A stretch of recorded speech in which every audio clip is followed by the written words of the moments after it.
What you're about to see is a short to whet your appetite for the podcast this week. This week we have Deborah Levitt on to discuss her book, Animatic Apparatus. And I would invite you to look into the show notes here, or into the YouTube description, I should say, and click on the link to the podcast and give it a listen.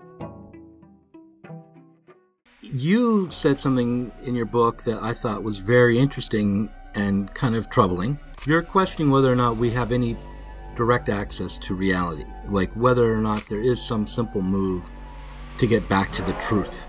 It reminded me of something you wrote, and you wrote that the culture industry has porn envy, and it had to do with the way pornography operates on the level of affect, on the level of a response that comes maybe before consciousness.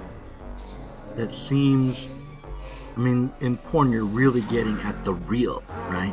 This is all the artifice is stripped away, we think, and we're getting at the purely animal act. And the culture industry is envious of porn's ability to at least pretend to represent the real.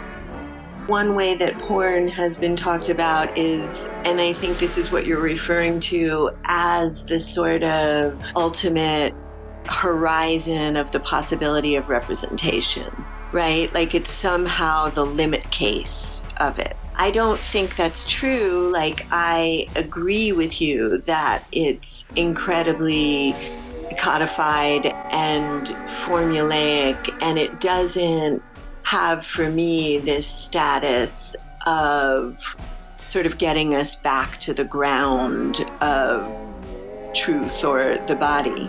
It seems like the central desire of at least much of contemporary media production is to trigger